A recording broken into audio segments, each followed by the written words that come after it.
yang percaya satu minggu ini Bapak Ibu sudah diberkati Tuhan luar biasa. Amin. Kita adalah orang-orang yang lebih dari pemenang, bukan hanya pemenang, tetapi lebih dari pemenang. Kenapa? Kita bisa hadir di sini saja, itu sudah lebih dari pemenang. Pemenang mengalahkan banyak hal di luar sana, sehingga kita dituntut oleh Roh Kudus kita pada tempat ini. Amin. Puji Tuhan, kita mau sama-sama belajar kebenaran firman Tuhan pada hari ini yang kita ambil dari kitab Mazmur. Kita sama-sama belajar dari Mazmur ya, Mazmur Daud. Mungkin ini sudah di luar kepala kita, Mazmur ini ya. Mari kita buka Mazmur pasal 1 ayat 1 sampai dengan 3. Mazmur pasal 1 ayat 1 sampai dengan 3. Bagi Bapak Ibu Saudara sekalian yang sudah dapat katakan amin. Mari saya akan membacakannya buat Bapak Ibu Saudara sekalian. Jalan orang benar dan jalan orang fasik. Berbahagialah orang yang tidak berjalan menurut nasihat orang fasik, yang tidak berdiri di jalan orang berdosa, dan yang tidak duduk dalam kumpulan pencemooh, tetapi yang kesukaannya ialah Taurat Tuhan, dan merenungkan Taurat itu siang dan malam. Ia seperti pohon yang ditanam di tepi aliran air, yang menghasilkan buahnya pada musimnya dan tidak layu daunnya. Apa saja yang diperbuatnya berhasil. Amin. Saya rindu memberikan tema pada pagi hari ini adalah berkat Tuhan untuk orang benar. Bapak Ibu Saudara sekalian, hidup berbahagia dan diberkati Tuhan adalah dambaan setiap orang, tanpa terkecuali termasuk saya. Kita semua berangan-angan menjadi bahagia, membangun rumah tangga bahagia. Setiap orang, adakah di sini yang kita nggak mau hidup bahagia dan diberkati? Tentu tidak ada. Semua kita yang hadir pada pagi hari ini tentu maunya hidupnya berbahagia dan diberkati. Amin. Pasti, termasuk saya. Saya juga ingin berbahagia dan diberkati Tuhan luar biasa. Namun saudara sekalian, untuk memiliki kehidupan yang berbahagia dan diberkati Tuhan, itu tidak semudah kita membalikkan telapak tangan. Bukan perkara yang mudah saudara untuk diberkati Tuhan dan hidup kita bahagia. Kita memerlukan suatu pengorbanan. Dalam kita berumah tangga mungkin awal-awal senang-senang, tapi perlu pengorbanan untuk kita hidup berbahagia. Ada harga yang harus dibayar.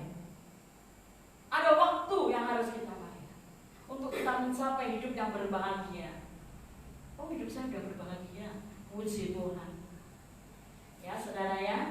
Di sini disampaikan oleh pemazmur, diawali dengan berbahagialah orang. Ya. Apabila kita tidak menuruti nasihat orang fasik. Berbahagialah orang yang tidak berjalan. Orang fasik itu gitu kan. Kita mau belajar di sini ya supaya Bapak Ibu tahu orang fasik itu apa gitu kan. Orang fasik adalah orang yang tidak beriman. Dia tidak beriman, tapi dia tahu firman. Dia tahu firman Tuhan, tetapi tidak melakukannya.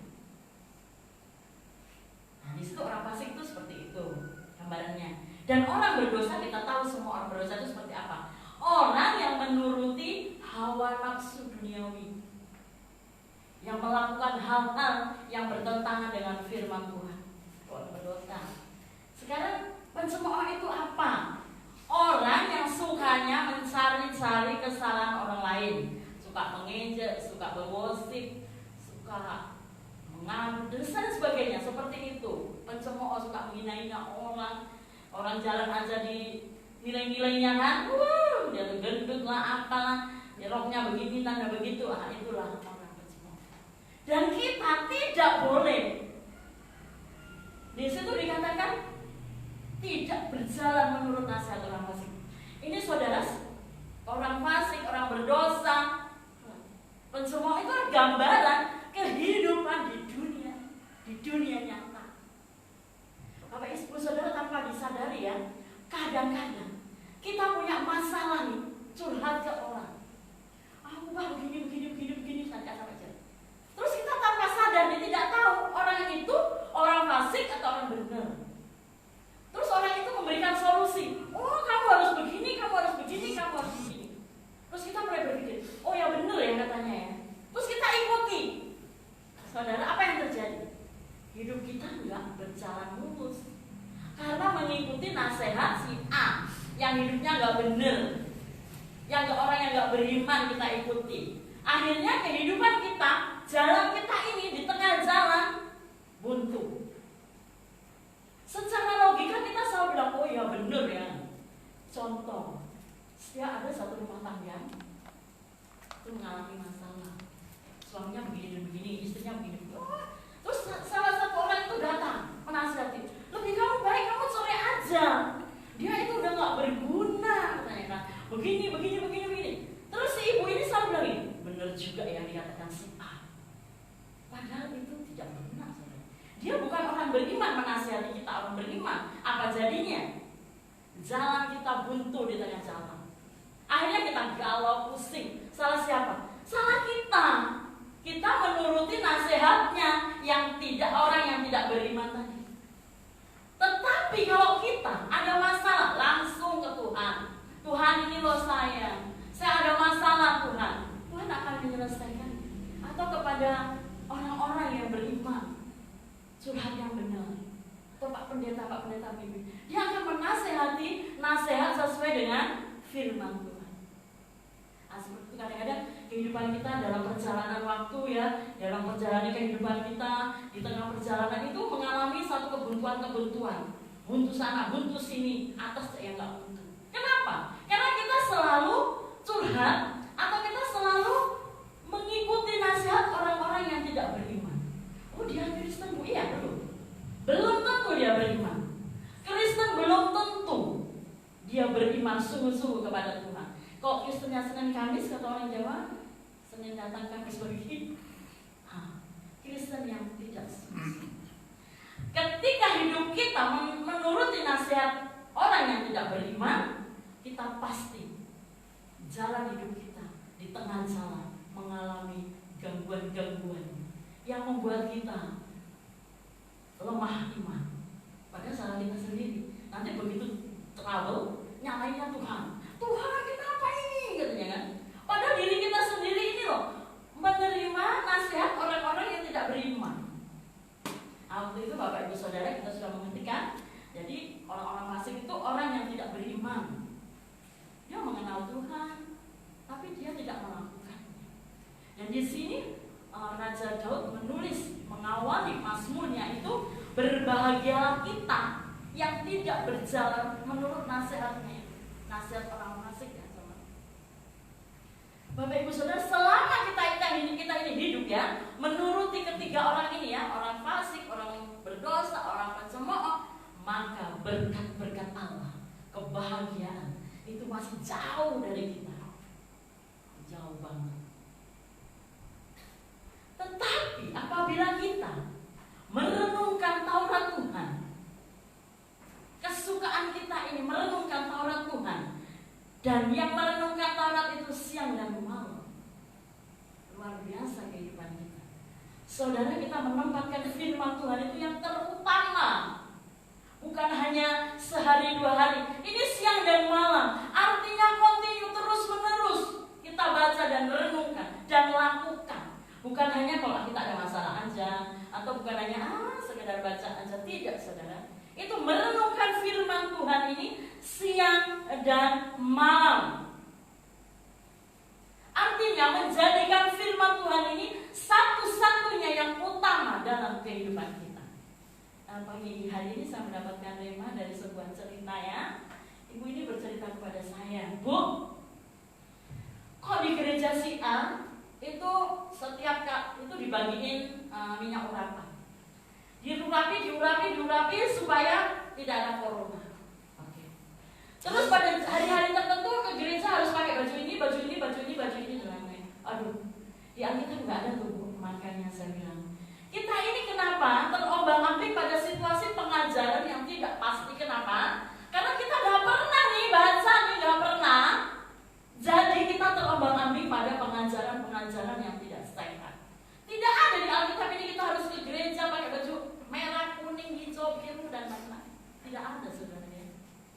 Dan akhirnya itu bingung jemaatnya. Kok seperti ini ya katanya. Jadi setiap datang masuk ke gereja diurapi banyak urapan supaya tidak ada corona. Waduh, kok seperti itu? Memang ada saudara di dalam Yakobus 5 itu ada. Jika ada yang sakit olesi dengan minyak urapan. Tapi tidak harus seperti itu. Tidak harus dijadikan jimat. Dan ini jemaatnya dikasihlah minyak urapan menjadi jimat. Itu sudah, mohon maaf aja, itu sudah melenceng dari kebenaran firman Tuhan. Kita tidak beriman seperti ini. Kita beriman akan Tuhan Yesus Kristus yang mampu menyelamatkan saudara dan saya dengan iman kita melalui firman. Makanya Bapak Ibu Saudara ya, harus baca firman supaya kita tidak terombang-ambing pada pengajaran-pengajaran yang tidak benar. Pada waktu itu saya juga bilang, Bu, katanya teman saya Tuhan Yesus ada di sana, Bu, menampakkan diri dari ini. Oh tidak, firman Tuhan nggak ngomong kayak gitu, Bu. Pada saat kedatangan Tuhan Yesus di awal-awal, nggak ada seorang pun yang tahu. Kok Tuhan Yesus ada di sana, Tuhan Yesus ada di sini? Waduh. Saudara, makanya kita kenapa di sini pemazmur katakan loh dengan jelas, renungkan firman Tuhan siang dan malam, sehingga kita ini tidak terombang-ambing pada situasi yang tidak benar. Orang-orang akan mengambil situasi corona ini dengan berbagai-bagai pengajaran-pengajaran yang tidak sesuai dengan Alkitab ini. Menanti kedatangan Tuhan Yesus atau akhir zaman, apa yang kita persiapkan? Bukan baju, saudara, bukan minyak urapan, saudara, bukan harus ke gereja pakai jubah dan sebagainya. Hati kita ini loh, disiapkan, udah benar belum? Udah kudus belum? Udah sesuai Tuhan belum? Kenapa? Firman Tuhan katakan, hari lepas hari tidak kamu menjadi serupa satunya. Serupa loh dengan Tuhan, susah saudara ya. Bapak Ibu Saudara, marilah kita melalui Mazmur 1 ini ya, bukan hanya dibaca, ini ditekankan loh. Renungkan Taurat itu siang dan malam. Baca saudara ya. Kami di gereja itu udah sampai Yeskiel, baca. Nanti pada saat kita membaca, pada saat kita sendiri, itu firman Tuhan itu datang saudara ya. Oh iya, tidak boleh mengandalkan manusia. Ada ayatnya ada di sini. Tuhan ingatkan, Roh Kudus ingatkan kita. Kalau Bapak Ibu Saudara nggak pernah baca, terus harus begini dan begitu, saudara akan ikut aja. Tetapi kalau dasar saudara firman Tuhan, apapun yang terjadi di luar sana, Bapak Ibu akan merenungkan sebentar. Benar nggak firman ini? Oh nggak benar. Jadi saya nggak harus ikut. Ketika kita merenungkan firman Tuhan ini dengan sepenuh hati, menempatkan firman Tuhan ini di utama, saya yakin dan percaya saudara akan berbahagia. Bu, saya sudah merenungkan firman Tuhan contohnya. Saya sudah merenungkannya, tapi masalah ada aja, nggak ada jalan keluar. Tuhan nggak menjanjikan itu. Orang percaya ya saudara ya, tetap ada proses. Tapi bagaimana kita menyikapi proses yang dari Tuhan? Tetap ada proses. Saya pun di proses Tuhan. Kenapa? Proses itu akan menaikkan level kita. Kita juga akan berbahagia. Di dalam Mazmur 94 ayat 12 katakan bahwa orang yang diajar Tuhan itu yang berbahagia. Diajar dengan Tauratnya itu, kita itu disebut berbahagia. Kenapa disebut berbahagia? Karena kita masih diberi kesempatan di proses Tuhan. Ada orang-orang yang tidak dikasih kesempatan, saudara. Tiba-tiba dipanggil Tuhan, cuma Kristen KTP. Gimana? Masuk surga enggak? Enggak. Kita ini berbahagia loh. Kenapa? Masih di proses Tuhan. Melalui masalah hidup kita, masalah ekonomi, masalah keluarga, masalah anak, dan lain sebagainya. Terimalah proses itu dengan ikhlas, maka level kita akan semakin naik.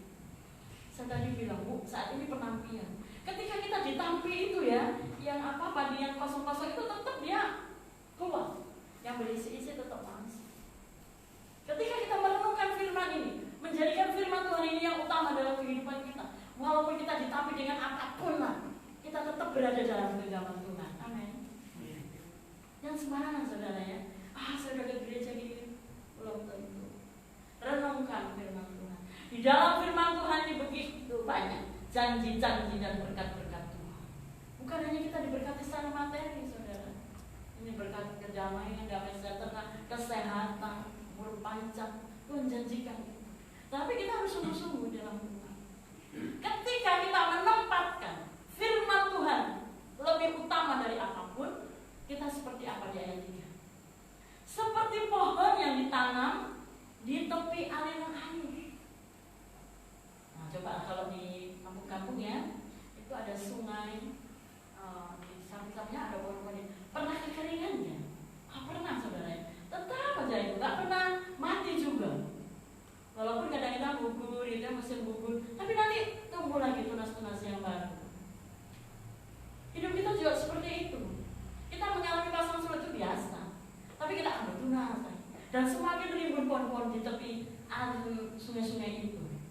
Kalau di Singkawang itu di area, pada waktu zaman dahulu nggak ada air ya, zaman kami masih tinggal di Pasar Baru ya, itu saya kita pernah pergi ke area sana, itu sungai sampai itu ada pohon-pohon hijau semuanya, nggak ada satu pun yang kering.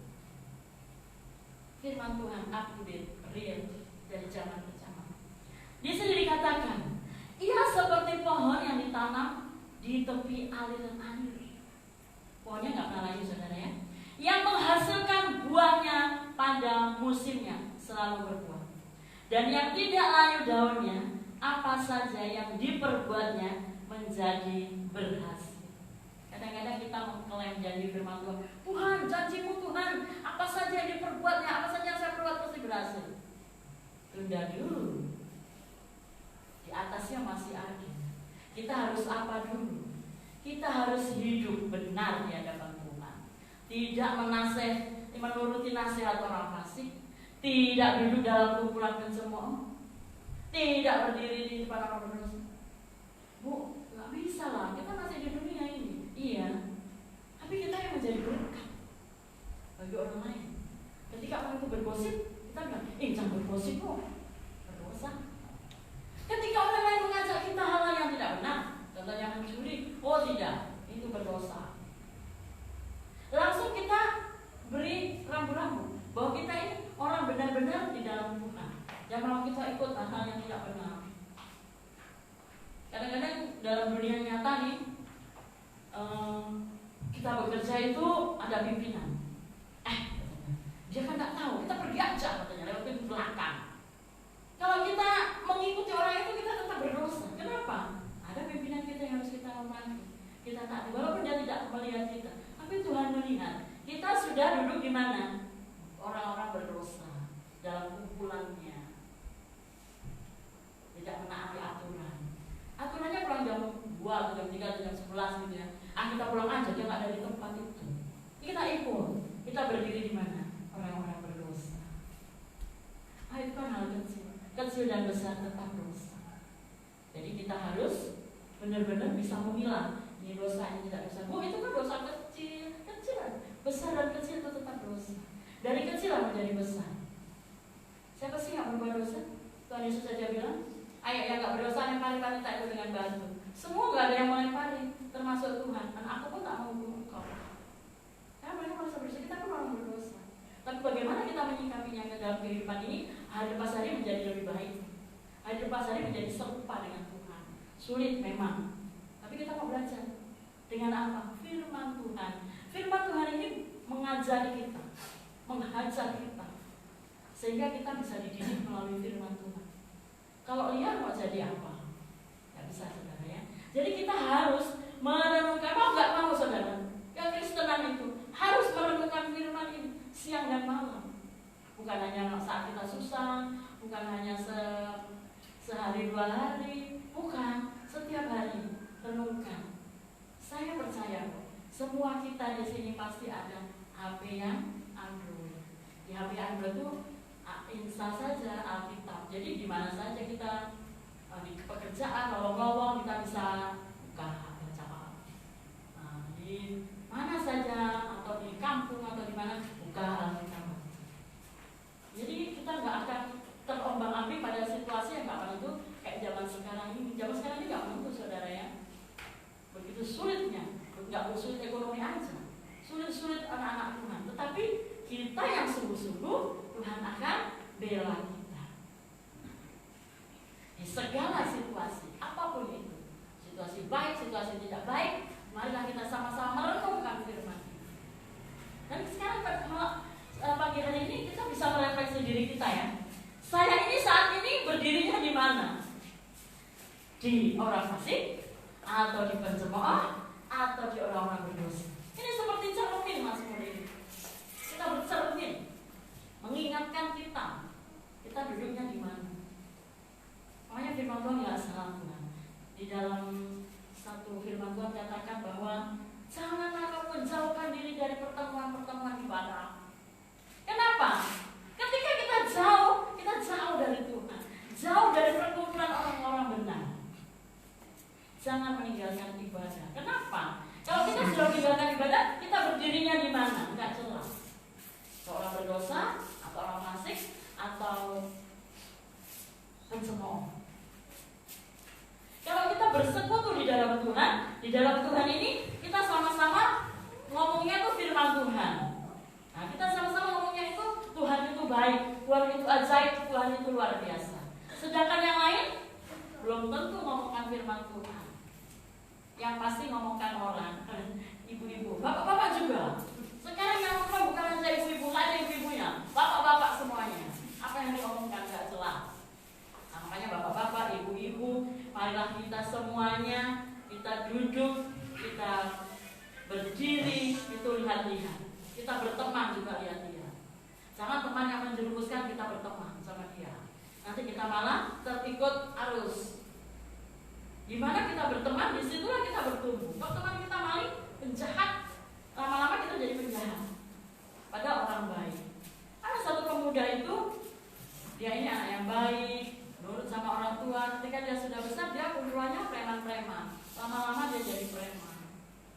Nah, seperti itu gambarannya, seperti itu. Jadi marilah kita, Bapak Ibu Saudara dan saya, kita cari teman juga lihat-lihat, menjadi berkat. Jangan teman-teman yang aneh-aneh. Boleh berteman, tapi kita ada satu cult yang dimana kita nggak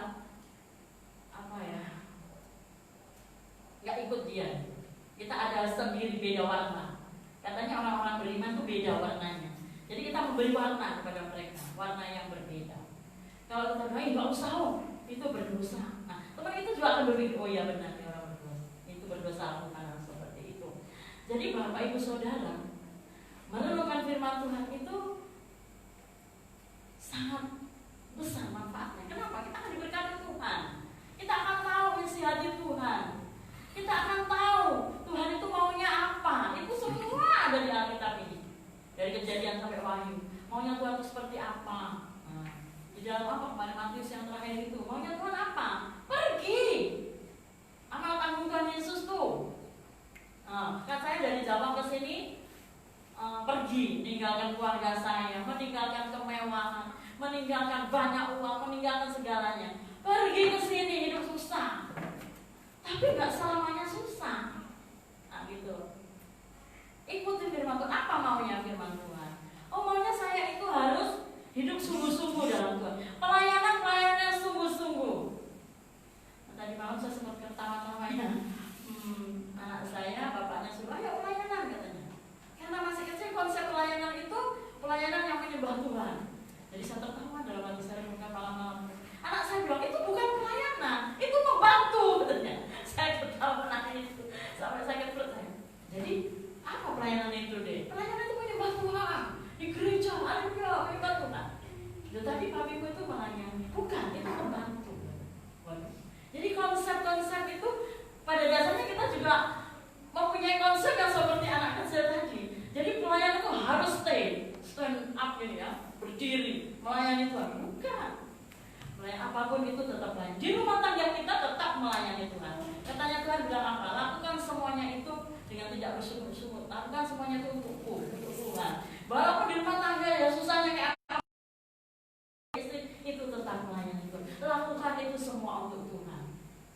Jadi melayani Tuhan bukan berarti kita harus mempunyai pujian, khotbah, main musik, itu bukan.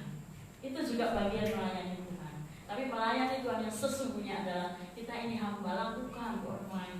Sulit memang saudara-saudara ya, sangat sulit. Apalagi kalau kita ibu-ibu yang sulit, mana yang keluarga, mana yang ini. Tapi kita punya schedule planning. Saya harus bangun sekian, doa pagi, saya harus ini, saya harus ini, saya harus ini. Yang kerjakan dulu. Jadi pas jam 6 semua sudah ready, sudah selesai. Ada tekniknya mengatur waktu. Jadi kita nggak dipermudah oleh pekerjaan, malah pekerjaan yang kita permudah, gitu ya. Jadi konsep-konsep itu kadang-kadang membuat kita tidak mengerti pelayanan seperti apa. Seperti anak saya, itu kan membantu, bukan pelayanan. Pelayanan itu haleluya menyembah Tuhan, gitu kan.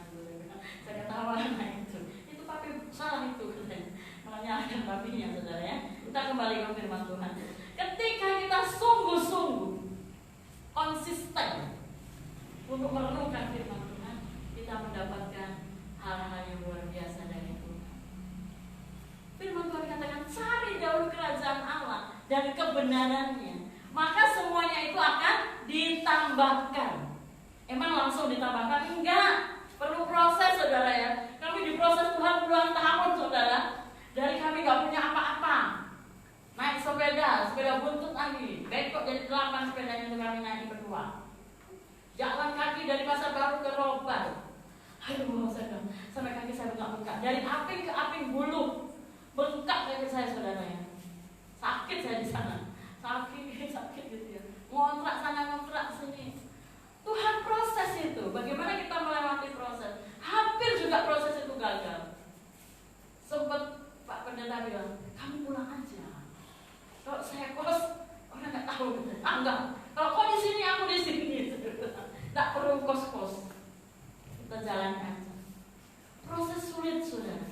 Tapi bagaimana kita orang-orang percaya, anak-anak Tuhan menjalani proses, tidak bersungut-sungut. Ketika kita memberontak proses Tuhan, lama prosesnya, saudara ya. Butuh waktu yang lama. 5 proses. Renungkan firman, saudara pasti diberkati. Kita akan seperti aliran-aliran air. Ada aja berkat Tuhan. Ketika kami nggak ada berkat, saudara, tahu nggak saudara, kami juga kekeringan, nggak ada berkat. Tapi ketika saya bersyukur, Tuhan, saya nggak punya ini, dan saya terapkan ke anak saya, itu kebutuhan atau keinginan. Ketika saya mau membeli sesuatu, anak saya kecil bilang, Mi, itu kebutuhan atau keinginan? Dia selalu ingatkan saya, kalau keinginan tidak, harus kebutuhan. Tuhan akan berikan. Saya kaget waktu datang, banyak air, saya bilang, iya, katanya air. Banyak air. Saya selalu bilang, banyak air begitu. Itulah berkat Tuhan. Seperti kita di tepi aliran air. Kan firman Tuhan katakan, air itu melambangkan roh Allah. Kenapa? Akulah air hidup. Barang siapa haus, datanglah kepadaku. Enggak akan haus lagi, saudara. Itulah Allah kita yang dahsyat luar biasa. Tak pernah kita ragukan kuasa Tuhan. Ada tapinya, saudara. Saudara dan saya harus renungkan firman, harus berjalan menurut firman secara konsisten, bukan 1-2 hari atau 3 hari atau seminggu habis itu udah ada. Banyak orang yang seperti itu. Ketika Tuhan sudah menolongnya, di saat-saat kritis Tuhan menolongnya, begitu sudah dapat terima pertolongan Tuhan, berhari-hari dalamnya, tidak ada. Bahkan di jalan dia tidak mengenal Tuhan. Tolong. Kita renungkan firman ini secara konsisten, terus menerus setiap hari, siang dan malam. Maka Tuhan juga akan melipat gandakan keinginan kita. Bukan serta-merta, saudara, melalui proses. Tuhan punya waktu. Ada lagu mengatakan waktu Tuhan pasti yang terbaik. Jalani dulu proses. Sehingga saudara dan saya, ketika level kita naik itu kita nggak jatuh ya, tetap kuat di dalam Tuhan. Amin. Bapak Ibu mau diberkati Tuhan. Untuk itu jangan menjadi bagian ketiga orang ini. Kalau ingin diberkati Tuhan, kalau ingin hidup Anda dan saya berbahagia, jangan ikuti ketiga orang ini. Jangan juga menuruti nasihatnya. Jangan berdiri, jangan duduk. Wah, bu teman-teman saya ini nggak apa-apa. Itu kan berteman. Tapi kita tidak harus masuk ikuti arusnya. Kita punya warna tersendiri.